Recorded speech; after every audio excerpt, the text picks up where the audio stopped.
കാശിയെ നമ്മൾ കണ്ണുകൊണ്ടല്ല കാണുന്നത്. കാശിയെ കാണുന്നത് അകക്കണ്ണുകൊണ്ടാണ്.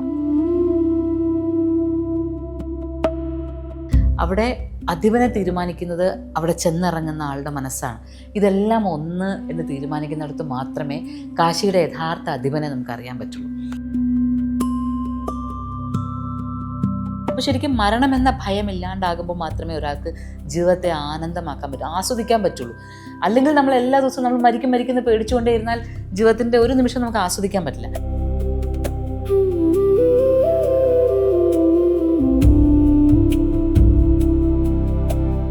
അപ്പം മോചിത, നമ്മുടെ യാത്ര തുടരുകയാണ്. അപ്പം ശരിക്കും പറയുന്നത്, നമ്മളൊരു യാത്രയ്ക്ക് തയ്യാറെടുക്കുമ്പോൾ തന്നെ, യാത്ര ചെയ്യാൻ ചിന്തിക്കുമ്പോൾ തന്നെ യാത്ര തുടങ്ങുന്നു എന്നാണ്. അപ്പോൾ ഇത്തവണ നമ്മൾ പോകുന്നത് കാശിയിലേക്കാണ്. അപ്പം മോചിതയുടെ കാശി യാത്ര എങ്ങനെയാണ് തുടങ്ങുന്നത്? കാര്യം നമ്മൾ വായിച്ചറിഞ്ഞ, മനസ്സിൽ കണ്ട ഒരു കാശിയുണ്ട്, മോചിത അവിടെ ചെന്ന് കണ്ടൊരു കാശിയുണ്ട്. ഈ രണ്ട് കാശി അനുഭവങ്ങൾ എന്തായിരുന്നു? നമ്മൾ ഒരു യാത്ര ആരംഭിക്കുന്നത് നമ്മൾ ചിന്തിക്കുന്നതിന് മുന്നെയാണ്. ശരിക്കും നമ്മൾ ആ യാത്രയെക്കുറിച്ച് ചിന്തിക്കുന്നതിന് മുന്നേ തന്നെ ആ യാത്രയ്ക്ക് വേണ്ടുന്ന സൂചനകൾ അല്ലെങ്കിൽ പ്രചോദനങ്ങൾ നമ്മളിലേക്ക് വന്നിട്ടുണ്ട്. പിന്നെ എപ്പോഴുമാണ് നമ്മൾ ചിന്തിക്കുന്നത്. ഇതിൻ്റെ ഫീഡ് നമുക്കിങ്ങനെ കിട്ടിയിട്ടാണ് നമ്മൾ ചിന്തിക്കാൻ തുടങ്ങുന്നത് യാത്രയെക്കുറിച്ച്. ഒരുപക്ഷെ എൻ്റെ ഒരു അനുഭവത്തിൽ പറയുകയാണെങ്കിൽ ഈ യാത്രകളെല്ലാം നേരത്തെ തന്നെ പ്ലാൻഡാണ്. വളരെ വ്യക്തമായിട്ടൊരു പദ്ധതി ഇട്ടിട്ടാണ് യാത്ര. ഓരോരുത്തർ എവിടേക്ക് എത്തണം, എത്തുന്നിടത്ത് വെച്ച് അവർക്ക് എന്ത് സംഭവിക്കണം, എന്ത് മനസ്സിലാക്കണം, ഇങ്ങനെ. ഇപ്പോൾ ഒരുപാട് പേര് കാശി പോകുന്നുണ്ട്, ഒരുപാട് പേര് കാശിയിലേക്ക് പോകുന്നുണ്ട്. അവർക്കെല്ലാം ഏത് തരത്തിലുള്ള ആളാണെങ്കിലും ആൾക്ക് എന്തോ ഒന്ന് ഉള്ളിൽ നിറച്ചിട്ടാണ് അവർ തിരിച്ചു വരുന്നത്. വെറും കൈയോടുകൂടി കാശിയിൽ നിന്ന് വരുന്നവർ വളരെ വിരളമാണ്. എന്നുവെച്ചാൽ വെറും കൈയോടെ ഞാൻ ഉദ്ദേശിച്ചത് മനസ്സ് നിറയുന്ന എന്തോ ഒരു അനുഭവം അവർക്ക് കിട്ടുന്നുണ്ട്. അത് ഭക്തിയിലൂടെ ആണെങ്കിൽ അങ്ങനെ, അന്വേഷണ കുതുകികൾക്ക് അങ്ങനെ, അതല്ല ഇനിയൊരു ചരിത്രപരമായിട്ട് അന്വേഷിക്കുന്നവർക്കാണെങ്കിൽ, ആർക്കാണെങ്കിലും, ഇനിയൊരു നിരീശ്വരവാദി പോയാൽ പോലും കാശി അയാളുടെ മനസ്സിൽ എന്തെങ്കിലും തരത്തിലുള്ളൊരു സ്പന്ദനം ഉണ്ടാക്കാതിരിക്കില്ല. അതാണ് കാശിയുടെ. അപ്പോൾ അതുകൊണ്ട് തന്നെ ഈ യാത്ര നമ്മൾ പ്രിപ്പയർ ചെയ്യുന്നു എന്നുള്ളതിനേക്കാൾ നമുക്ക് വേണ്ടി പ്രിപ്പയർ ചെയ്യപ്പെട്ടിരിക്കുന്നു. യൂണിവേഴ്സ് അതിന് വേണ്ടിയിട്ട് തയ്യാറായിരിക്കുന്നു സദാ എന്നുള്ളതാണ് ഒരു പ്രധാന കാര്യം നമുക്ക് മനസ്സിലാക്കാൻ പറ്റുന്നത്. പിന്നെ കാശി, ഇപ്പം ഞാൻ അറിഞ്ഞു കേട്ടിരുന്ന കാശിയും ഞാൻ ആദ്യം കണ്ട കാശിയും തമ്മിൽ വലിയ വ്യത്യാസമുണ്ട്. അതായത് നമ്മൾ കേൾക്കുന്ന കാശിയിലെല്ലാം ഒരു സുഗന്ധം നിറഞ്ഞു നിൽക്കുന്ന, മണിനാദങ്ങൾ നിറഞ്ഞു നിൽക്കുന്ന, ദീപങ്ങൾ നിറഞ്ഞു നിൽക്കുന്ന അങ്ങനെയൊക്കെയുള്ളൊരു പുണ്യനഗരമാണല്ലോ നമ്മൾ മനസ്സിലാക്കാം. പക്ഷേ ആദ്യം ഞാൻ യാത്ര പോകുന്ന 2013 ആദ്യമായിട്ട് കാശിയിലേക്ക് എത്താൻ പറ്റുന്നത്. അന്ന് ഞാൻ ആദ്യം കാണുന്ന കാഴ്ച എന്ന് വെച്ചാൽ ഇതിനെല്ലാം വ്യത്യസ്തമായിട്ട് വല്ലാണ്ട് ബഹളവും നല്ല എന്താണ് സമ്മർ ഏറ്റവും പീക്കിൽ നിൽക്കുന്ന മെയിലാണ് ചെല്ലുന്നത്. അപ്പോൾ അത് ചൂട്, പിന്നെ ആൾക്കാരുടെ തിരക്ക്, ബഹളം, ശബ്ദം, അങ്ങനെയൊക്കെയുള്ള ഒരു ഇത്, പിന്നെ ഗംഗയിലേക്ക് ഒഴുകുന്ന മലിനജലം, ഇതൊക്കെയാണ് നമ്മൾ സ്വാഭാവികമായിട്ടും മനസ്സിൽ കാശി ഉണരാത്ത ആര് ചെന്നാലും കാണുന്ന കാഴ്ചകൾ തന്നെയാണ് ഞാൻ കണ്ടത്. അപ്പോൾ ആദ്യം കുറേ സമയമെടുത്തു നമുക്ക് ഇതുമായിട്ടൊന്ന് അഡ്ജസ്റ്റ് ആവാൻ. എന്താണ് നമ്മൾ മനസ്സിൽ കണ്ട കാശിയും ഇതുമായിട്ട് ഒരു തരത്തിലും എവിടെയും പരസ്പരം ഒത്തുചേരുന്നില്ല. അങ്ങനെ വല്ലാണ്ട ഒരു അവസ്ഥയിൽ എങ്ങനെ ഈ കാശിയാണെങ്കിൽ ഇങ്ങനെയാണെങ്കിൽ കാശിയിൽ നിൽക്കുക പോലും വേണ്ടാന്ന് തോന്നുന്നൊരു സമയത്ത്, ഒരു സന്ധ്യയ്ക്ക് അടുക്കുന്ന സമയത്ത്, ഒരു 5:30 മണിയൊക്കെ ആയിട്ടുണ്ടാവും. കാരണം കാശിയിൽ ഈ വേനൽക്കാലം വന്നു കഴിഞ്ഞാൽ സന്ധ്യ വൈകിയല്ലേ വരുള്ളൂ. അപ്പം അങ്ങനെ നിൽക്കുന്ന സമയത്ത് ഞാൻ അസീഘാട്ടിൽ വെച്ചിട്ട് ഹാർമണി ബുക്ക് ഷോപ്പിനുള്ളിൽ വെച്ചിട്ടാണ് ആദ്യമായിട്ട് കാശിയുടെ ഗന്ധത്തെ അനുഭവിക്കുന്നത്. അതൊരു സന്യാസിയിൽ നിന്ന് വന്ന ഗന്ധമാണത്. അത് വിഭൂതിയുടെ, ഭസ്മത്തിൻ്റെ ഗന്ധമാണ്. പക്ഷേ പിന്നെ ഒരിക്കലും കാശി എന്ന് പറയുമ്പോൾ ഇപ്പോഴും ആ ഗന്ധമാണ് മനസ്സിലുള്ളത്. അപ്പോൾ അദ്ദേഹമാണ് എനിക്ക് കാശിയെക്കുറിച്ച് പറഞ്ഞു തരുന്നത്. എന്താണ് കാശി, എങ്ങനെയാണ് നമ്മൾ കാശിയെ കാണേണ്ടത്, എങ്ങനെയൊക്കെ നമുക്ക് കാശിയെ കാണാൻ സാധിക്കും, എങ്ങനെയാണ് ഉൾക്കൊള്ളേണ്ടതെന്ന് പറഞ്ഞു തരുന്നത്. അതൊരു വലിയ പാഠമാണ്, വലിയൊരു അനുഭവമാണത്. അവിടെ നിന്ന് കാശിയെ ആ തരത്തിൽ കാണുമ്പോൾ ഒരു 5-5:30 മണിക്ക് ഞാൻ ആ ബുക്ക് ഷോപ്പിലേക്ക് കയറുന്നതിന് മുന്നേ കണ്ടിരുന്നൊരു കാശിയുണ്ട്. ഇദ്ദേഹം ഇത് പറഞ്ഞു കഴിഞ്ഞിട്ട് ഇദ്ദേഹം തന്നെ എൻ്റെ ഒപ്പം ഗലിയിലേക്ക് ഇറങ്ങി വന്നിട്ട് എൻ്റെ കൈ പിടിച്ച് കൊണ്ടുവന്നിട്ട് കാണിച്ചു തരുന്നൊരു കാശിയുണ്ട്. അവിടെ നമ്മൾ കാണുന്നത് യഥാർത്ഥത്തിലുള്ള പ്രകാശം. എങ്ങനെയാണ് കാശിയിലെ ഓരോരുത്തരും, നമുക്ക് ശങ്കരാചാര്യരെ കാണാൻ പറ്റുന്നത് പോലെ, അതുപോലെ തുളസീദാസിനെ കാണാൻ പറ്റുന്ന പോലെ, ബിസ്മില്ലാ ഖാൻ്റെ ഷെഹനായി കേൾക്കാൻ പറ്റുന്ന പോലെയുള്ളൊരു അന്തരീക്ഷം. അവിടെ വെച്ചിട്ടാണ് കാശിയെ നമ്മൾ കണ്ണുകൊണ്ടല്ല കാണുന്നത്. കാശിയെ കാണുന്നത് അകക്കണ്ണുകൊണ്ടാണ്. അകക്കണ്ണ് തുറന്നിരുന്നാൽ മാത്രമേ, അല്ലെങ്കിൽ നമ്മൾ വെറുതെ പുറത്തെ ഒരു കാശിയെ കണ്ടുപോവുകയുള്ളൂ. പക്ഷേ എങ്ങനെയൊക്കെയോ അവിടെ എത്തിപ്പെടുന്ന എല്ലാവർക്കും ഈ അകക്കണ്ണ് തുറക്കാൻ വേണ്ടതെല്ലാം അവിടെ കരുതി വെച്ചിട്ടുണ്ട്. അതിപ്പോൾ എൻ്റെ മുന്നിൽ ആ സന്യാസിയായിട്ട് വന്ന പോലെ ഓരോരുത്തരുടെ മുന്നിലും ഓരോ മണികർണിക ഘാട്ടിലിരിക്കുന്ന നിമിഷത്തിലായിരിക്കാം, അല്ലെങ്കിൽ ബോട്ടിൽ യാത്ര ചെയ്യുന്ന സമയത്തായിരിക്കും. പക്ഷേ എപ്പോഴും ആ അകക്കണ്ണ് തുറക്കുകയും നമ്മൾ ആ കാണുന്ന കാശി അല്ലാത്തൊരു കാശിയെ അനുഭവിക്കുകയും ചെയ്യും. അവിടം തൊട്ട് ആ കാണുന്നതിന് ശേഷം പിന്നെ എപ്പോൾ ഇനി നമ്മൾ കാശിയെ കണ്ടാലും, ഇനി എത്ര തിരക്കുണ്ടെങ്കിലും, എത്ര വേനലിലാണെങ്കിലും, എന്തൊക്കെ അഴുക്കുകളാണെങ്കിലും, നമുക്കതിനപ്പുറത്തെ കാശി മാത്രമേ മനസ്സിലിങ്ങനെ, അതാണ് ആ അകക്കണ്ണ് കൊണ്ട് കാണുമ്പോഴുള്ളൊരു വ്യത്യാസം. കാശി അങ്ങനെ അകക്കണ്ണ് കൊണ്ട് കാണും, എന്താണോ പ്രകാശിക്കുന്നത്, കാശിക്കുന്നതിനെയാണ് കാശി പറയാം. അപ്പം നമ്മുടെ ഉള്ളിൽ അതിൻ്റെ ഒരു അറിവ് പ്രകാശമായിട്ട് വരും, ആ ദൃശ്യങ്ങൾ പ്രകാശമാനമാകും. അങ്ങനെ പ്രകാശമാനമായി കഴിഞ്ഞാൽ പിന്നീട് ഒരിക്കലും അവിടേക്ക് ഇരുട്ട് വരില്ല. പിന്നെ നമുക്ക് കാശിയെ ആ തരത്തിൽ മാത്രമേ കാണാൻ പറ്റുള്ളൂ. കാശിയിലെ ഓരോ അനുഭവങ്ങളും ഓരോ ചുവടും നമുക്ക് അത്തരത്തിലൊരു അനുഭവമായിട്ട് മാറും. അതായത് പ്രകാശങ്ങളുടെ നഗരമാണ് കാശി. അക്ഷരാർത്ഥത്തിൽ അത് തന്നെയാണ് എൻ്റെ പ്രകാശങ്ങൾ. ഇതേ കാശി തന്നെയാണ് കാശിയുടെ നാഥൻ എന്ന് പറയുന്ന വിശ്വനാഥനാണ്. സംഹാരം ആണ് സൃഷ്ടിയിലെ ത്രിമൂർത്തികളിൽ സംഹാരമാണ് ഭാവം. ഈ മരണവും പ്രകാശവും ഇതെങ്ങനെയാണ് ഒരുമിച്ച് ഒരു നഗരത്തിൽ വരുന്നത്? പ്രകാശങ്ങളുടെ നഗരം എന്ന് പറയുമ്പോൾ ഈ പ്രകാശം, വെളിച്ചം എന്ന് പറയുന്നതിൻ്റെ അർത്ഥത്തിലേക്കാണ് പോകുന്നത്. അതായത് നമ്മൾ കാണുന്ന വഴിവിളക്കുകൾ അല്ലെങ്കിൽ ദീപങ്ങൾ, ഗംഗാരതിയുടെ ദീപങ്ങൾ, അത് മാത്രമല്ല പ്രകാശം. ഇപ്പം ഇരുട്ടായി കിടക്കുന്ന ഒരാളുടെ ജീവിതത്തിലേക്ക് തെളിയിക്കപ്പെടുന്ന ഏതാശയവും വെളിച്ചമാണ്, പ്രകാശമാണ്.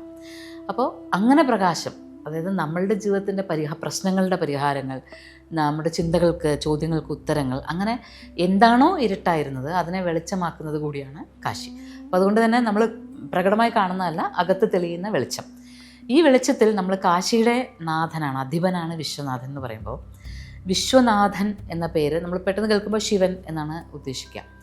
എന്നാൽ ഇതെല്ലാം ചേരുന്നത്, അതായത് അവിടെ മഹാദേവൻ വിശ്വനാഥനാണ്, അതുപോലെ തന്നെ ബിന്ദുമാധവൻ ഭഗവാൻ മഹാവിഷ്ണു അതും വിശ്വനാഥനാണ്.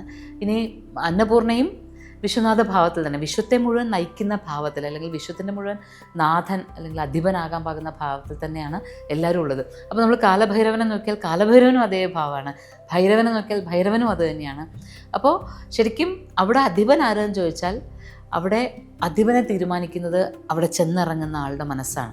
ഇതെല്ലാം ഒന്ന് എന്ന് തീരുമാനിക്കുന്നിടത്ത് മാത്രമേ കാശിയുടെ യഥാർത്ഥ അധിപനെ നമുക്കറിയാൻ പറ്റുള്ളൂ. അത് വിശ്വനാഥൻ അല്ലെങ്കിൽ ദക്ഷിണാമൂർത്തി ജ്ഞാനത്തിൻ്റെ ഉദയമായി നിൽക്കുന്ന ഭാവത്തിൽ വരുമ്പോഴാണ് നമ്മൾ ശിവൻ എന്ന ഭാവം. ശിവൻ ജ്ഞാനമാണല്ലോ. അതുകൊണ്ട് ശരിക്കും കാശിയിൽ ആദ്യകാലം കാശിയിൽ വസിച്ചിരുന്നത് അല്ലെങ്കിൽ കാശിയുടെ അധിപൻ എന്ന് പറയുന്നത് ബിന്ദുമാധവനാണ്. ബിന്ദുമാധവൻ തനിക്ക് പ്രിയപ്പെട്ട ഈ പ്രദേശത്തെ മഹാദേവന് നൽകിയെന്നാണ്, മഹാദേവന് വസിക്കുവാനായി നൽകി എന്നുള്ളതാണ് ഐതിഹ്യം. അതിന് പറയുന്നത് മഹാദേവൻ ശ്രീപാർവതി വിവാഹം കഴിച്ച് കൊണ്ടുവരുമ്പോൾ തൻ്റെ നവവധുവിന് നൽകാനായിട്ട് സമ്മാനമായിട്ട് ഈ പ്രദേശം വേണമെന്ന് മഹാദേവൻ ആഗ്രഹിച്ചു എന്നും അപ്പോൾ തന്നെ മഹാവിഷ്ണു നൽകി എന്നുള്ളതാണ് ഒരു ഐതിഹ്യം. അപ്പോൾ അങ്ങനെ വരുമ്പോഴും ഒരാൾക്ക് വേണ്ടിയിട്ട് തൻ്റെ സ്ഥാനത്തെ കൊടുക്കാനാകും, സന്തോഷത്തോടു കൂടി നൽകാനാകുന്ന മനസ്സിൻ്റെ ഒരിടം കൂടിയാണ് കാശി. അപ്പോൾ ഉള്ളിലുള്ളതിനെ നൽകുക. ഇപ്പോൾ ഇടം എന്ന് പറയണത് അല്ലെങ്കിൽ സ്പേസ് എന്ന് പറയുന്നത് നമ്മളുടെ വസ്തുവകകളോ അല്ലെങ്കിൽ സ്വത്തോ മാത്രമല്ല, നമ്മുടെ ഉള്ളിൽ നമ്മുടെ തലങ്ങൾ, നമ്മൾ നമുക്കായിട്ടുണ്ടാക്കിയിരിക്കുന്ന സ്പേസ് അല്ലെങ്കിൽ നമ്മുടേതായിട്ടുള്ള തലങ്ങളെല്ലാം തന്നെ നമുക്ക് മറ്റൊരാൾക്ക് നൽകാൻ പറ്റുന്നൊരു സമർപ്പണം, ജ്ഞാനത്തിന് വേണ്ടിയിട്ടോ അല്ലെങ്കിൽ സൗഹൃദത്തിന് വേണ്ടിയിട്ടോ ഒക്കെ നൽകാൻ പറ്റുന്ന ഒരു തലം കൂടിയാണ് കാശി എന്ന് പറയുന്നത്. ഇനി മറ്റൊരർത്ഥത്തിൽ പറഞ്ഞാൽ മഹാദേവൻ ബ്രഹ്മാവിൻ്റെ കപാലം കയ്യിലൊട്ടുന്നുണ്ടല്ലോ, ഈ ബ്രഹ്മാവിൻ്റെ ശിരസ്സിനുള്ളി എടുക്കുമ്പോൾ ആ ശിരസ് ഒട്ടിപ്പിടിക്കുകയും കപാലം കയ്യിലൊട്ടുകയും ചെയ്യണം. അപ്പോൾ അന്നപൂർണേശ്വരി വന്ന് ആ കപാലത്തിൽ അന്നമിടുമ്പോൾ ഈ കപാലം ഇളകിപ്പോകുന്നു. ഈ ഇളകിപ്പോകിയ സമയത്ത് മഹാദേവൻ പ്രത്യേകമായ ആനന്ദം അനുഭവിക്കുന്നു. ആ സ്ഥലമാണ് കാശി എന്നും പറയാറുണ്ട്. അപ്പോൾ നമ്മുടെ കയ്യിലും നമ്മുടെ കർമ്മങ്ങളാൽ ഒട്ടിപ്പിടിച്ച കപാലങ്ങൾ, നമ്മൾ പെട്ടെന്നുണ്ടാകുന്ന ദേഷ്യത്തിൽ പറഞ്ഞുപോയ വാക്കുകളാൽ ഒട്ടിപ്പിടിക്കാം കപാലങ്ങൾ, അല്ലെങ്കിൽ നമ്മുടെ പ്രവൃത്തികളാൽ ഒട്ടിപ്പിടിക്കാം.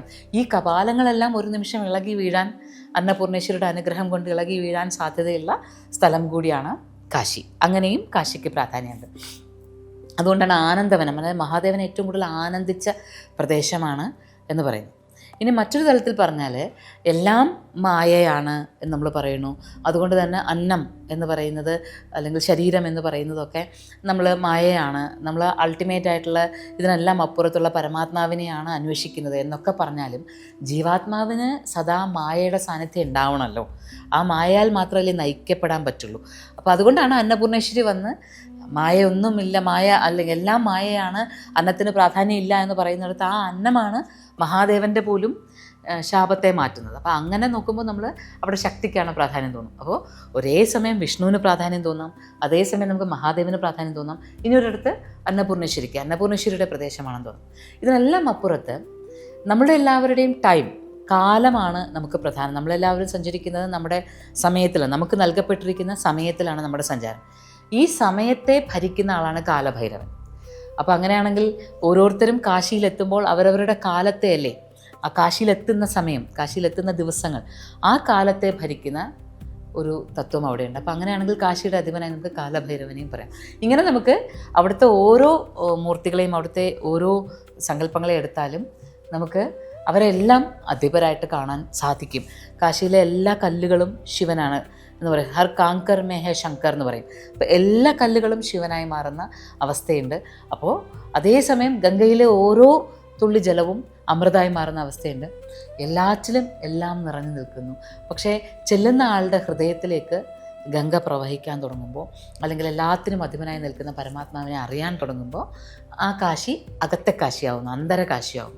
അതുകൊണ്ട് ശരിക്കും സംഹരിക്കുക എന്ന വാക്ക് നമ്മളെപ്പോഴും സൃഷ്ടി, സ്ഥിതി, സംഹാരം. അപ്പോൾ സൃഷ്ടി എന്ന് പറയുമ്പോൾ ഒന്നുണ്ടായി വരുന്നു, സ്ഥിതി എന്ന് പറയുന്നത് അത് മെയിൻ്റനൻസ്, അത് രണ്ടും നമുക്കൊരു കംഫർട്ടബിളായിട്ട് തോന്നുമോ, സൃഷ്ടി ആൻഡ് സ്ഥിതി.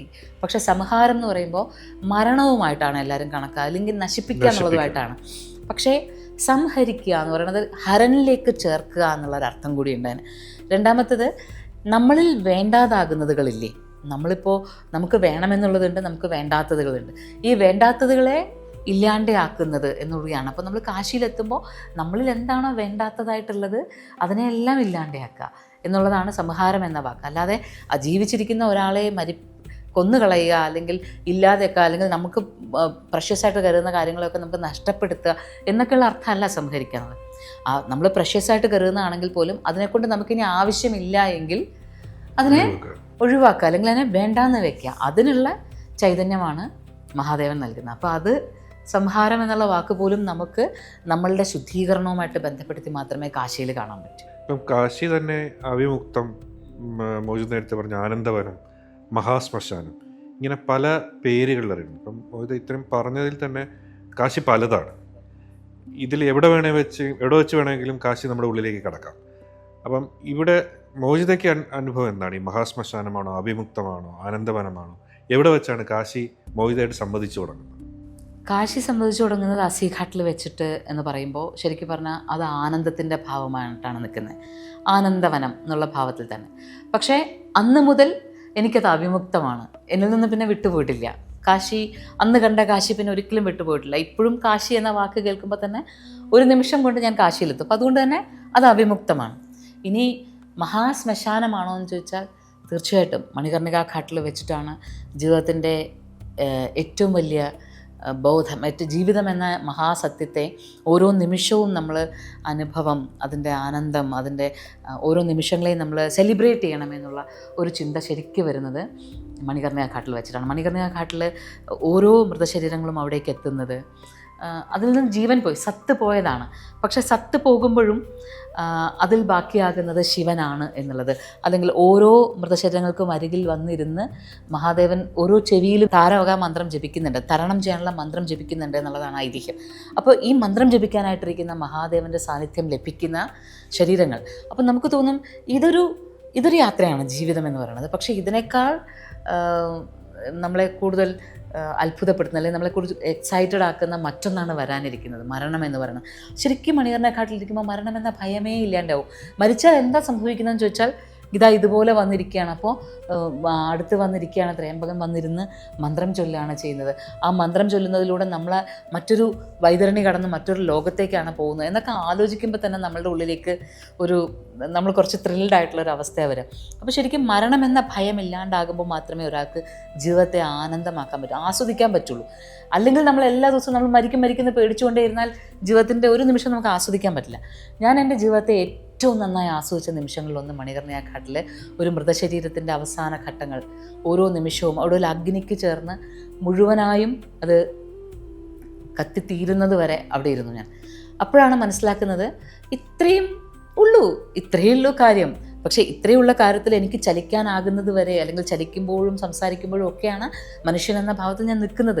അത് കഴിഞ്ഞാൽ ഞാൻ ശിവനിലേക്ക് ചേരാണ്, പരമമായൊരു സത്യത്തിലേക്ക് ചേരാണ് എന്നുള്ള അറിവ് വരുന്നിടത്ത് നമുക്ക് ജീവിതം എന്നതൊരു ആഘോഷവും മരണം എന്നതൊരു ഭയമേ അല്ല. നമ്മളൊരു അടുത്തൊരു യാത്രയിലേക്ക് പോവുകയാണെങ്കിൽ നമ്മൾ എത്ര എക്സൈറ്റഡ് ആയിരിക്കും, അത്രയും എക്സൈറ്റഡ് ആയിട്ട് വേണം നമ്മൾ മരണത്തെ സമീപിക്കാനെന്ന് തോന്നുന്നു. അപ്പോൾ അതുകൊണ്ട് തന്നെ ആ മഹാശ്മശാനം എനിക്കൊരു വലിയ സർവകലാശാലയാണ്. ജീവിതത്തിൻ്റെ പലതരത്തിലുള്ള അർത്ഥങ്ങളെ ഇപ്പോഴും കാശിയിൽ പോയാൽ ഒരു രാത്രി മുഴുവനും അവിടെ ഇരിക്കും. മണികർണിക ഘാട്ടിൽ തന്നെയാണ് ഇരിക്കുക. അവിടെ വേറെ അത്ഭുതങ്ങളൊന്നും കാണാനല്ല, അഘോരികൾ വന്നാൽ അവരെ കാണാനോ സ്പർശിക്കാനോ ഒന്നിനും വേണ്ടിയിട്ടല്ല. പക്ഷേ അവിടെ വെറുതെ ഇരിക്കുമ്പോൾ നമ്മളിൽ സംഭവിക്കുന്ന ചില മാറ്റങ്ങളുണ്ട്. അത് നമുക്ക് ജീവിതത്തിൽ ആവശ്യമുണ്ട്. ആ ധൈര്യം അല്ലെങ്കിൽ ഭയമില്ലാത്ത അവസ്ഥ അത് തീർച്ചയായിട്ടും ആവശ്യമാണ്. അത് മണികർണിക ഘാട്ട് നൽകും. ഈ വിമുക്തം എന്ന് പറയുമ്പോൾ, കാശി വിട്ടു പോകുന്നില്ല എന്ന് പറയുമ്പോൾ സ്വാഭാവികമായിട്ടും നമ്മൾ പെട്ടെന്ന് മനസ്സിൽ വരുന്ന സാധനം, ശിവൻ ഒരിക്കലും വിട്ടുപോകാത്ത നഗരമാണ് കാശി. ശിവൻ വിട്ടുപോകുന്നില്ല എന്ന് പറയുമ്പോൾ തന്നെ ശിവൻ്റെ ഐതിഹ്യമായിട്ട് ബന്ധപ്പെട്ട വിഷം ഉള്ളിൽ, ലോകത്തെ രക്ഷിക്കാൻ, പ്രപഞ്ചത്തെ രക്ഷിക്കാൻ വിഷം ഉള്ളിൽ ഒതുക്കി പിടിച്ച ശിവനെയാണ് നമ്മൾ കാണുന്നത്. എന്ന് പറയുന്നത് പോലെ വേദനകളെ ഉള്ളിലേക്ക് ഒതുക്കി പിടിക്കാനാണ് കാശി പഠിപ്പിക്കുന്നതെങ്കിൽ നമ്മൾ എങ്ങനെയാണ് ഈ മോക്ഷം അല്ലെങ്കിൽ ഇത് നമ്മൾ ഡെലിവറൻസിലേക്ക് എത്തുന്നത് എങ്ങനെയാണ്? മഹാദേവൻ വിഷത്തെ കണ്ഠത്തിലാണ് സൂക്ഷിച്ചത്, ഉള്ളിലേക്ക് എടുത്തിട്ടില്ല, പുറത്തേക്കും വിട്ടിട്ടില്ല. പുറത്തേക്ക് വിട്ടാൽ പ്രപഞ്ചത്തിന് നാശമാണെന്ന് അറിയാവുന്നതുകൊണ്ടാണ് മഹാദേവൻ അത് ഉള്ളിലേക്ക് എടുത്തത്. അപ്പോൾ അതുകൊണ്ട് തന്നെ അത് ഉള്ളിലേക്ക് എടുത്തു, എന്നാൽ അകത്തേക്കും പോയില്ല. നമ്മളുടെ ഉള്ളിലേക്ക് വരുന്ന വേദനകളെയും വിഷത്തെയും ഒക്കെ നമുക്ക് അങ്ങനെ തന്നെയാണ് ചെയ്യാൻ പറ്റുന്നത്. കണ്ഠത്തിൽ നിർത്തിയിട്ട് സ്ഫുടം ചെയ്യുകയാണ് ചെയ്യുന്നത്. ഇപ്പോൾ ഈ വിഷം എന്ന് പറയുമ്പോൾ യഥാർത്ഥത്തിലുള്ള വിഷം മാത്രമല്ലല്ലോ, നമ്മുടെ മനസ്സിലേക്ക് വരുന്ന ചിന്തകളാകാം, മറ്റൊരാളിൽ നിന്ന് വരുന്ന വാക്കുകളാവാം, അല്ലെങ്കിൽ മറ്റൊരാളോട് നമുക്ക് തോന്നുന്ന ജലസി, പക, ഇതെല്ലാം വിഷമാണ്. പക്ഷേ ഇത് ഉള്ളിലേക്ക് നമ്മൾ അടക്കി വെച്ചാൽ അത് നമുക്ക് ദോഷം ചെയ്യും. എന്നാൽ പുറത്തേക്ക് നമ്മളത് പ്രകടിപ്പിക്കുകയാണെങ്കിൽ അത് സമൂഹത്തിന് അല്ലെങ്കിൽ മറ്റുള്ളവർക്ക് ദ്രോഹം ചെയ്യും. അപ്പോൾ ഇതൊന്നുമല്ലാതെ കണ്ഠത്തിൽ വെക്കുകയും കണ്ഠത്തിൽ വെച്ചിട്ട് മഹാദേവൻ അത് സ്ഫുടം ചെയ്യുകയാണ് ചെയ്തത്. ഇപ്പം ഞാൻ സത്സംഗിലൊക്കെ എപ്പോഴും പറയാറുള്ളൊരു കാര്യമാണ്, എല്ലാം ഇപ്പോൾ നമ്മൾ ആൾട്ടർനേറ്റ് മെഡിസിൻസിൽ, ഇപ്പോൾ ആയുർവേദത്തിലായാലും അതുപോലെ തന്നെ ഹോമിയോയിലൊക്കെ ആയാലും വിഷത്തെയാണ് സ്ഫുടം ചെയ്ത് ഔഷധമാക്കുന്നത്. നമ്മളിപ്പോൾ പാഷാണത്ത് വിഷത്തെ തന്നെയാണ്, വിഷം സ്ഫുടം ചെയ്യുമ്പോൾ അത് ശരിയായ രീതിയിൽ സ്ഫുടം ചെയ്താൽ ഔഷധമായി മാറുന്നതാണ്. അപ്പോൾ ഭഗവാൻ തൻ്റെ കണ്ഠത്തിൽ വെച്ചിട്ട് സ്ഫുടം ചെയ്യുകയാണ് ചെയ്തിരിക്കുന്നത്. ഈ സ്ഫുടം അല്ലെങ്കിൽ പൊട്ടൻഷ്യേറ്റ് ചെയ്തിട്ട് അതിനെ ഔഷധമാക്കി മാറ്റുന്നതാണ് യഥാർത്ഥത്തിൽ മഹാദേവൻ ചെയ്യുന്നതും നമ്മളെ പഠിപ്പിക്കുന്നത്. മഹാദേവൻ ഗുരുവാണ്, അദ്ദേഹം എന്ത് ചെയ്യുന്നതും നമ്മളെ പഠിപ്പിക്കാൻ വേണ്ടിയിട്ടാണ്. അപ്പോൾ അതുകൊണ്ട് തന്നെ നമ്മളെയും പഠിപ്പിക്കുന്ന അതാണ്. എന്ത് വിഷം വേണമെങ്കിലും പുറത്തുനിന്ന് എവിടെ നിന്നെങ്കിലും നമ്മുടെ ഉള്ളിലേക്ക് വരാം, അല്ലെങ്കിൽ നമ്മുടെ ഉള്ളിൽ തന്നെ വിഷം ഉണ്ടായി വരാം. പക്ഷേ അതിനെ സ്ഫുടം ചെയ്യാൻ, പൊട്ടൻഷ്യേറ്റ് ചെയ്യുക എന്നുള്ളതാണ്. അപ്പോൾ അത് പുറത്തേക്കും പോകുന്നില്ല, പുറത്തേക്ക് പോയി ആർക്കും ദ്രോഹം ചെയ്യുന്നില്ല, അകത്തേക്ക് പോയി നമുക്കും ദ്രോഹം ചെയ്യുന്നില്ല. അത് സ്ഫുടം ചെയ്ത് ഔഷധമായിട്ട് മാറുന്നു. അതുകൊണ്ട് ശ്രീ നീലകണ്ഠനായിട്ട് മാറുന്നു. ആ നീല ആഴമുള്ള നീലയായി മാറുന്നു. അതെ, അചലമായ നീലയായിട്ട് മാറുന്നു. അതാണ് നീലകണ്ഠൻ്റെ ഒരു ഭാവം. അതാണ് കാശി. അപ്പോൾ അതുകൊണ്ട് തന്നെ ഈ കാശിയിൽ നമ്മൾ അവിമുക്തം എന്ന് പറഞ്ഞു കഴിഞ്ഞാൽ ശിവൻ ഒന്നിൽ നിന്നും വിട്ടു പോകുന്നില്ല എന്നാണ്. ശിവൻ കാശി വിട്ടു പോകുന്നില്ലെന്ന് മാത്രമല്ല, ശിവൻ ഒന്നിൽ നിന്നും വിട്ടു പോകുന്നില്ല. ആരാണോ അഹം എന്ന ബോധം ഉണ്ടാവണവർ, അവർ അഹം എന്ന് ആദ്യം അറിയും, പിന്നെയാണ് ശിവൻ എന്നറിയുന്നത്. ശിവൻ എന്നറിയുന്ന സമയത്തായിരിക്കും അവർ കാശിയിലെത്തുക. ഒരു തവണ കാശിയിലെത്തിക്കഴിഞ്ഞാൽ ആ ശിവൻ തന്നെയാണ് ഞാനെന്ന് തിരിച്ചറിയാൻ ഭാഗ്യമുണ്ടാകുന്നവരുണ്ട്. അതോടുകൂടി ശിവോഹം എന്നുള്ള തത്വത്തിലേക്ക് നമ്മൾ എത്തും. പിന്നെ ശിവൻ ഇവിടെ വിട്ടുപോകുന്നില്ല, കാശി വിട്ടുപോകുന്നില്ല. അതുകൊണ്ട് ശിവൻ കാശിയെ വിട്ടുപോകുന്നില്ല എന്ന് മാത്രമല്ല, കാശി ശിവനെയും വിട്ടുപോകുന്നില്ല. അതുകൊണ്ടാണ് അവിമുക്തം എന്ന് പറയുന്നത്. കാശിയിലേക്ക് എത്തുന്ന ഒരാളുടെ മനസ്സിൽ നിന്ന് കാശിയും വിട്ടുപോകുന്നില്ല, മഹാദേവന് എന്താണോ യഥാർത്ഥത്തിൽ ഇതിൻ്റെ തലങ്ങളെ അറിയുന്നത് അതവിടെ ചേരുകയാണ്. പിന്നെ ഒരിക്കലും വിട്ടുപോകാത്ത രീതിയിൽ, അത് ജ്ഞാനമാണെങ്കിൽ ജ്ഞാനം നമ്മളിലേക്ക് ചേരുന്നു, ആനന്ദമാണെങ്കിൽ ആനന്ദം, വിട്ടുപോകാത്ത രീതിയിൽ നമ്മളിലേക്ക് അത് വന്ന് ചേരുന്നു. അതാണ് സത്യം. അത് പറയുമ്പോൾ തന്നെ നമ്മൾ വേറൊരു ഫിസിക്കലായിട്ട് റിയലിസ്റ്റിക്കായിട്ട് പറയുമ്പോൾ, കാശിയുടെ ഇടുങ്ങിയ തെരുവുകളിലൂടെ നടക്കുമ്പോൾ അത് നമ്മുടെ ജീവിതത്തിൽ ഓരോ ദിവസവും ഓരോ നിമിഷവും നമ്മൾ തന്നെ അന്വേഷിക്കുന്ന നമ്മുടെ യാത്രകളായി മാറുകയും ഇത് നയിക്കുന്ന ഒരു തിരിച്ചറിവിൻ്റെ മൊമെൻറ്റിലേക്ക്, നിമിഷത്തിലേക്ക് നമ്മളെ കൊണ്ടുപോകുന്ന ചെറിയ വഴികളാണ് നമ്മുടെയൊക്കെ വ്യക്തിഗത ജീവിതങ്ങൾ എന്നൊരു തോന്നലിലാണോ അങ്ങനെ ഒരു ഫീലിംഗ് കിട്ടാറുണ്ടോ? കാശിയുടെ ഇടുങ്ങിയ വഴികളിലൂടെ നടന്നു പോകുമ്പോൾ, ഗലികളിലൂടെ നടന്നു പോകുമ്പോൾ. ഗലികൾ എല്ലാം ഇടുങ്ങിയ വഴികളും പലതും നേരെയല്ല, വളഞ്ഞും ഒക്കെയാണ്. നമ്മളിൽ നിന്ന് ജ്ഞാനത്തിൻ്റെ ഉദയം ഉണ്ടാകുമ്പോൾ അതിൻ്റെ സഞ്ചാരം ഒരു സർപ്പാകൃതിയിലുള്ള സഞ്ചാരമാണെന്നാണല്ലോ പറയുക. നമ്മൾ സഞ്ചരിക്കുന്ന ആ രീതിയിലാണ്. അപ്പോൾ അതേപോലെയുള്ള സഞ്ചാരം ഈ തിരിഞ്ഞും വളഞ്ഞും ഒക്കെ നമ്മൾ പോകുമ്പോൾ ഒരു പുഴയൊഴുക്ക്, ഒരു പുഴയുടെ തീരത്താണ് നമ്മളിരിക്കുന്നത്. ആ പുഴയുടെ ഒഴുക്കിന് സമാനമായ രീതിയിലൊരു ഒഴുക്ക് നമ്മൾ സംഭവിക്കും ഈ ഗലികളിലൂടെ. ഈ ഗലികളെല്ലാം ശരിക്കും പറഞ്ഞാൽ നമുക്ക് വഴികൾ എന്നുള്ളതിനേക്കാൾ കൂടുതൽ നമ്മളെ ഒഴുക്കിക്കൊണ്ടു പോകുന്ന എന്തോ ഒന്ന്, നമ്മളെ ചരിത്രത്തിലേക്ക് ഒഴുക്കിക്കൊണ്ടുപോകാം, അല്ലെങ്കിൽ നമ്മളെ ഐതിഹ്യങ്ങളിലേക്ക് ഒഴുക്കിക്കൊണ്ടുപോകാം, അല്ലെങ്കിൽ തന്നെ നമ്മളുടെ ആന്തരികമായിട്ടുള്ള നമ്മളുടെ ഉള്ളിലെ സംഘർഷങ്ങളിലേക്കോ ചിന്തകളിലേക്കോ ഒക്കെ നമ്മളെ അതിങ്ങനെ ഒഴുക്കി അതിൻ്റെ പരിഹാരങ്ങളുടെ തീരങ്ങളിലേക്ക് കൊണ്ടെത്തിക്കാം. അതുകൊണ്ട് തന്നെ ഓരോ ഗലികളെ ഇടുങ്ങിയ വഴികളാകും തോറും അതിലൂടെ സഞ്ചരിക്കുന്ന ഒരാളുടെ സഞ്ചാരപാതയിൽ അകത്തെ വഴികളെല്ലാം ബൃഹത്താവുകയും വിസ്തൃതമാവുകയും ചെയ്യും. എത്ര വഴികൾ ഇടുങ്ങുന്നോ അത്രയും അകത്ത് നമ്മൾ വിസ്തൃതമായിക്കൊണ്ടേയിരിക്കും. കാരണം ഓരോ വഴികളും ചെന്ന് അവസാനിക്കുന്ന ഒരു ക്ഷേത്രത്തിലോ അല്ലെങ്കിൽ ഗംഗയിലേക്കോ ആണ്. കാശിയിലെ ഏറ്റവും വലിയ പ്രത്യേകത അതാണ്. നമ്മൾ ഓരോ വഴികളും ചെന്നെത്തുന്നത് ഗംഗയിലേക്കായിരിക്കും, അല്ലെങ്കിൽ ഒരു ശിവലിംഗത്തിലേക്കായിരിക്കും.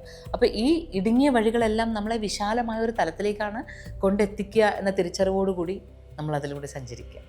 അപ്പോൾ അത് പറയുമ്പോൾ തന്നെ ഈ ഒഴുക്ക് ഗംഗയിലേക്ക് എത്തുന്ന കാര്യം പറയുമ്പോൾ ഗംഗ തന്നെ പല ഭാവത്തിലാണ് കാശിയിൽ വരുന്നത്. ഉദാഹരണത്തിന് പ്രഭാതത്തിന് മുമ്പുള്ള ഗംഗ അല്ല പ്രദോഷത്തിൽ ആരതിയുടെ സമയത്തുള്ള ഗംഗ. പല ഘട്ടങ്ങളിൽ ദിവസത്തിൻ്റെ പല സമയങ്ങളിൽ ഗംഗയെ കാണുമ്പോൾ ഉണ്ടാകുന്ന അനുഭവം എന്താണ്? ഗംഗ ഒരു പ്രേരണ അല്ലെങ്കിൽ ഒരു പ്രചോദനം എന്നതുപോലെയാണ്. ഗംഗ നേരിട്ട് ഭൂമിയിലേക്ക് വന്ന് പതിച്ചിരുന്നുവെങ്കിൽ അതിൻ്റെ ആ ശക്തിയെ താങ്ങാനാകില്ല എന്നുള്ളത് കൊണ്ട് തന്നെ ശിരസിൽ വഹിക്കാൻ മഹാദേവൻ ഉണ്ടായി. ആ മഹാദേവൻ അരികിലൂടെയാണ് ഗംഗ ഒഴുകുന്നത്. അപ്പോൾ ഓരോ തവണയും തൻ്റെ ദ്രുതചലനങ്ങൾ, ചില സമയത്ത് ശരിക്കും ദ്രുതഭാവങ്ങളിലാവാറുണ്ട്. ശരിക്കും വൈകുന്നേരങ്ങളിലൊക്കെ നല്ല ഓളം അടിച്ചുകൊണ്ട് തന്നെ ഉണ്ടാവാറുണ്ട്. പിന്നെ ജീവിതത്തിൽ എന്താ പറയുക, ജീവിതത്തിലേക്ക് ഒഴുകുന്ന പുഴയാണ്, ജീവനുകളിലേക്ക് ഒഴുകുന്ന പുഴയാണ്.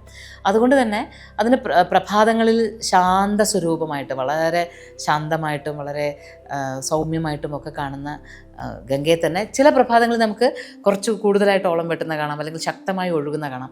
എനിക്ക് തോന്നുന്നു ഗംഗ ഈ പ്രേരണകളെയാണ് സൂക്ഷിക്കുന്നതെന്ന് തോന്നുന്നു. അതായത് ഓരോ ഭക്തരുടെയും മനസ്സിൻ്റെ ഒഴുക്കിൻ്റെ പ്രേരണകളുണ്ട്. ചിലപ്പോൾ നമ്മൾ അലതല്ലി ഒഴുകിയേക്കാം കാശിയിലെത്തിയിട്ട്, ചിലപ്പോൾ നമ്മൾ വളരെ ശാന്തമായിട്ടിരുന്നേക്കാം. അത് എനിക്ക് തോന്നുന്നു തീരത്തിരിക്കുന്ന ഓരോരുത്തരുടെയും മനസ്സും ഗംഗ വായിക്കുന്നുണ്ടാവാം. അല്ലെങ്കിൽ ഒരേപോലെ ഒരു പുഴയും ഒരുപോലെ ഒഴുകില്ല, ഒരേ സ്ഥലത്തേക്ക് ഒഴുകില്ല, അങ്ങനെയൊക്കെയാണല്ലോ പറയുക. ഒഴുകിക്കൊണ്ടേയിരിക്കുന്നു, അതിൽ ജലം മാറ്റം സംഭവിച്ചുകൊണ്ടേയിരിക്കുന്നു, അങ്ങനെയാണ് പറയുക. പക്ഷേ ആ തീരത്തിരിക്കുന്ന നമ്മളുടെ മനസ്സും പ്രക്ഷുബ്ധമാകുന്നു അല്ലെങ്കിൽ ശാന്തമാകുന്നു.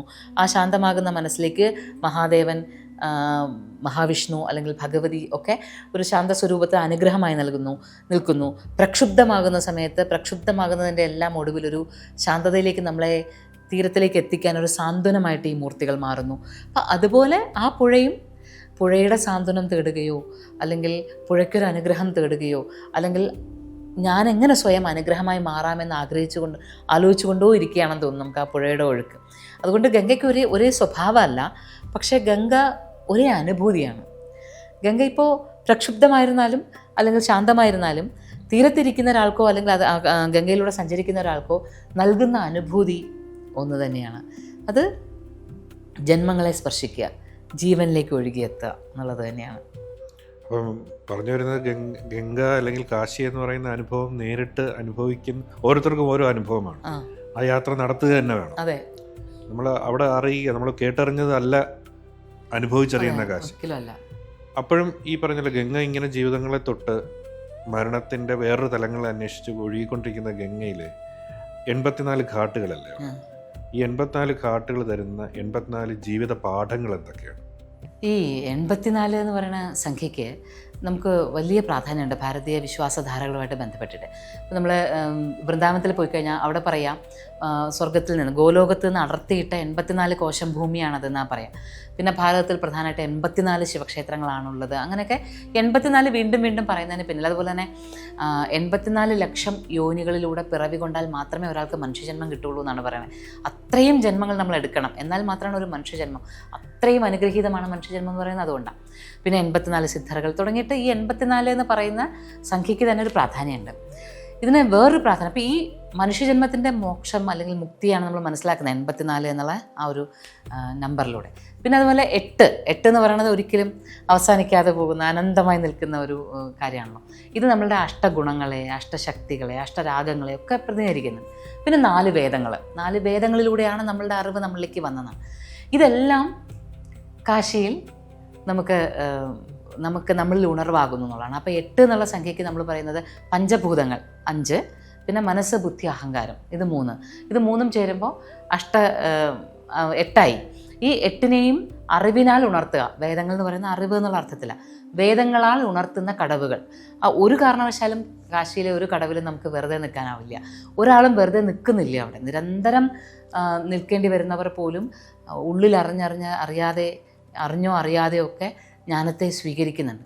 അപ്പോൾ അതുകൊണ്ടാണ് ഈ 84 ഘാട്ടുകൾ പ്രധാനപ്പെട്ടതായി പറയുന്നത്. അപ്പം നമ്മളുടെ നവീകരണം അല്ലെങ്കിൽ നമ്മുടെ ഒരു ട്രാൻസ്ഫോർമേഷൻ സംഭവിച്ചുകൊണ്ടേയിരിക്കുന്നു, അല്ലെങ്കിൽ നമ്മുടെ മനുഷ്യജന്മത്തിൻ്റെ മുക്തിയെ ആ കാശി പറഞ്ഞു തന്നുകൊണ്ടേയിരിക്കുന്നു. അതാണ് ഈ 84 ഘാട്ടുകൾ അവിടെ ഉള്ളതിന് പ്രധാന കാരണമായിട്ട് വരുന്നത്. അപ്പോൾ കാശിയിലേക്ക് എത്തുന്ന സമയം നമ്മൾക്ക് മുക്തിയിലേക്കുള്ള മാർഗം എന്ന് പറഞ്ഞാൽ നമ്മളുടെ മോക്ഷത്തിലേക്കുള്ള സഞ്ചാരമാണ് നമ്മൾ നടത്തിക്കൊണ്ടേയിരിക്കുന്നത് എന്നുള്ളതാണ്. ജീവിച്ചിരിക്കുന്ന ഓരോ നിമിഷവും നമ്മൾ മോക്ഷം സംഭവിക്കുന്നത്. അപ്പോൾ കാശിയിലെ ഓരോ ഘാട്ടുകളിലും ആ മോക്ഷത്തെ നമ്മൾ അറിയുന്നു. എന്താണ് മോക്ഷം എന്ന് വെച്ചാൽ മരിച്ചുപോയി നമ്മൾ സ്വർഗത്തിലേക്ക് എത്തുക എന്നുള്ളതല്ല മോക്ഷം. നമ്മൾ ജീവിച്ചിരിക്കുന്ന ഒരു മൊമെൻറ്റിൽ, ഈ നിമിഷത്തിൽ നമ്മൾ കാശിയുടെ ഘാട്ടിൽ നിൽക്കുന്നു. നമ്മൾ അസി ഘാട്ടിലെ സൂര്യാസ്തമയത്തെ കണ്ടുകൊണ്ട് നിൽക്കുന്നു. അപ്പോൾ നമുക്ക് പുറകിൽ ഹരഹര മഹാദേവ എന്ന് ജപിക്കുന്ന കേൾക്കുന്നുണ്ടാവാം, ചിലപ്പോൾ ഇല്ലായിരിക്കാം. അല്ലെങ്കിൽ ക്ഷേത്രങ്ങളുടെ മണിനാഥം കേൾക്കുന്നുണ്ടാവാം, ഇല്ലായിരിക്കാം. പക്ഷേ നമ്മൾ കാശിയിൽ നിൽക്കുമ്പോൾ നമ്മുടെ ഉള്ളിൽ നിറഞ്ഞ് കവിഞ്ഞ്, നമ്മൾ വളരെ കണ്ടൻ്റായിട്ട് നിൽക്കുന്ന ഒരു നിമിഷമുണ്ടല്ലോ, നമ്മൾ നിറഞ്ഞ് കവിഞ്ഞ് നിൽക്കുന്ന, അതാണ് മോക്ഷം. ആ നിമിഷമാണ് നമ്മൾ ജീവിച്ചിരിക്കുന്നു എന്നുള്ളതിൻ്റെ പൂർണ്ണ അർത്ഥവും വരുന്നത്.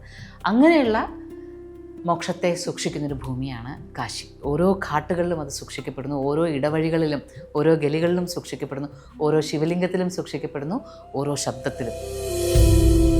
Mochida's Moksha, Journey to the Self.